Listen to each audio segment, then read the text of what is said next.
I recently had the pleasure of traveling up to Saskatoon, Saskatchewan, up in Canada, to visit the Pleasureway factory. And Dean Rumpel, who's the president of CEO, was nice enough to take nearly an entire day off to give me a tour of the factory. And so what I thought I would do in this video is pull out some highlights of some things that I saw while I was on that tour that stood out to me as important. And so I'm going to show those to you today, and that'll be in the first part of the video.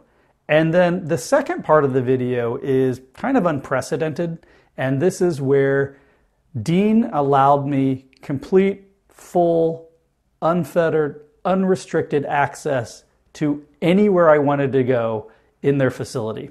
And so I just kind of roam around the production line and the installer stalls, talk to some of the installers and take a look at what's going on behind the scenes and make some observations. And I want to share those observations with you. Now, that's a sign of a manufacturer that's really confident about its build process, to allow a vlogger like myself just unrestricted access to go through their manufacturing process. So I think there are some really interesting things which came out of that plant tour. And the full video of that plant tour will be released in the future. But these were some of the important highlights that I wanted to release to you right away. Now, make sure you stick to the very end, because there was an interesting find that was because of moving to the 2019 Mercedes. There's a slight change in the fuel tank location. They had to just move it 6 inches. That resulted in some major changes behind the scene that give us, well, I'll let you see for yourself. Enjoy the video. So here's a great example of an unfinished wide body. So we're in our pre-wire and they're starting to run their wire looms. This would have just come over from the welding shop and the paint shop. So the body is all attached. It's all welded together. You can see the type of structure that we're putting in here. That's a steel structure. And these steel roofs, our ribs, are welded to the sidewalls welded to the floor, which is underneath the linoleum, and this makes it one massive strong unit. Also, a great example here is we put in this is that light ply we were talking about earlier. So this is precisely cut and fit in here so that when they mount this window, there's no room for that window to ever shift once it's installed. Plus, there's no mistakes as to where you're going to cut the hole for the window. It's all dedicated space, and when it goes in and they get screwed in, there's absolutely no chance of that ever shifting. Versus, fair, a lot of times they might have a little strip of blocking and it might be floating in the wall, so they have something to screw the window to the trim ring inside. But we fix it right in between our steel structure, so there's no way that piece is ever going to shift when you're driving down the road. I see. Plus, we have a 5-year warranty on what we construct, so I got to make sure that window isn't going to shift in year 2 or year 3, which creates leaks. Nobody likes water leaks. So this is an example. I think this is a great question people have. Like, when you say a 5-year warranty, this is the type of thing that you have to be thinking about when you're going to be giving a 5-year warranty. And we warranty all of the work that we do in the construction process. So from building the steel walls and attaching the fiberglass, we warranty that all for 5 years. We install the windows, we warranty that installation for 5 years. We warranty all of our plumbing, all of our electrical. So there's a lot involved in a warranty, and there's nothing worse than having a failure on the road and then having somebody ruin their vacation while they wait to get something fixed. So we only get one chance to build a motorhome. We're best served to do it right the first time. So your what would be called the superstructure warranty on this model would be 5 years. 5 years. In addition to the coach warranty. Right. Right.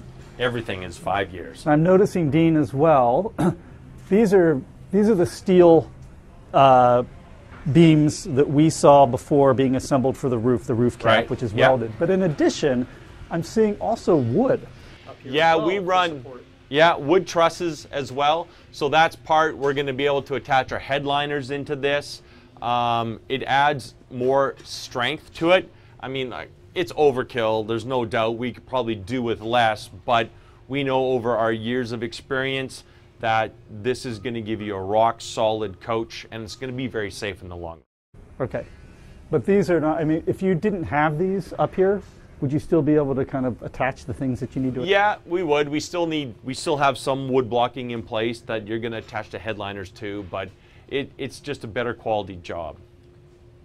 You'll also notice our insulation. That's one thing that comes up all the time, how well insulated. So here we use 1-inch styrofoam board in the walls. It's just getting placed in here now. It's cut and fit in between all the little pieces. And as an example, we also have fiberglass insulation that we put up in the roof. So it gives you a little reflective to keep heat and cool in, and it's also fairly thick fiberglass insulation. So this is the reflective, so this is just going to keep the heat in or reflect the heat back out. Yes. In addition to your fiberglass. Right. And what's also interesting, you know, that's a big question, insulation. How much insulation is required? How much do I really need?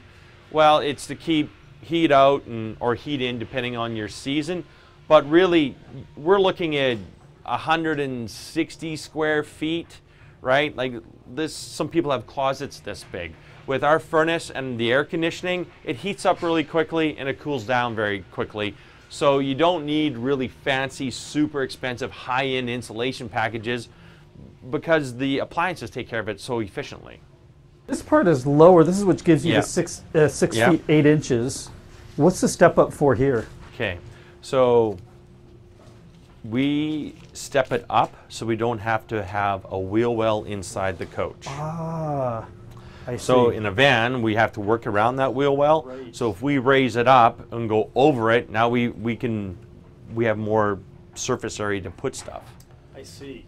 So, you know, 6'8", 6'5", it's all abundance of headspace.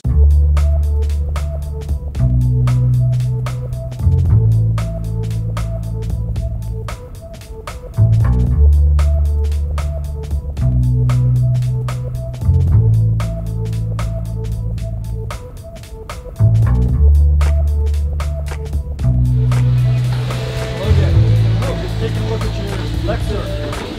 Not a Lexer, it's a Ram. Ram. Yeah, the Lexer, yeah. No, It's you're a right. Lexer? It's a Lexer. The model, yeah. The model. Yeah? Yeah. Okay.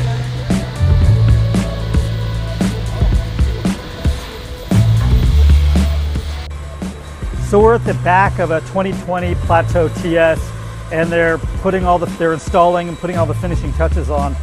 And a couple things caught my eyes I want to draw your attention to. So this panel back here, the bench sheet's going to go in, and you're never really going to see this panel back here. But if you notice, like, it's covered in the micro suede, just like the walls up top, which you do see. And that's just an example of the quality and the care that's put into these vehicles, the fact that they finish it down here. And then if you take a look down here, these are all the wires coming into your lithium battery pack, as well as your new internally routed water lines. And this stuff, once it's all completed, you're not going to ever see any of this stuff. It's going to be covered up. But look how nice and neat that looks. Everything's tied down. It's all in tubing, so you have no exposed wiring. And it just looks really clean. So whenever I go into a factory tour like this, I like to see behind the scenes to really see, when you look beyond the high gloss cabinets and things like that, what's really going on behind those scenes. And here you can see what's really going on. And it makes me happy to see that quality of work going on.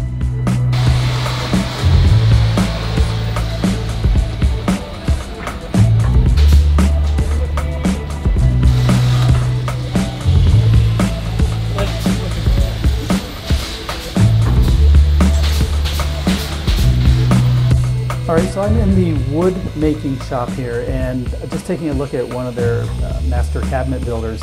And what struck me here is they've already applied the laminate here, or they have just applied the laminate to the sides and to the top. And this person's job is to file down and smooth out the edges of where the two laminates come together. So there's just a perfect transition between the two pieces of laminate. There you see the finished pieces, the beautiful curved piece there on the cabinet. And that's just an attention to detail that doesn't have to happen, but in watching it happen in the factory, I just wanted to highlight it. This is the type of stuff you should look at. This is a cabinet here we can take a look at. Notice there's no stick framing and staples. It's all solid wood construction. It's gonna, last. Look for this stuff when you're on factory tours. There should be no little pieces of sticks being held together with glue and staples. There's not a single staple that you can see here in this picture. So we're in a 2020 Plateau TS. We're in the finishing bay in the installers building, and I'm really thankful that I found this unit. If you take a look inside, this is over the wheel well, and this is where the DC load center is going to be connected up. And you're never going to see this. This is going to be completely covered. But I want you to take a look inside at the way all of the power lines and cabling's all neatly routed around. It's not a rat's nest of wires inside of here, and that's a hallmark of just the care that's being taken in the assembly of this vehicle. Now, the other thing I want to point out, and this is something that I noticed when we were walking through with Dean earlier and I asked him about it.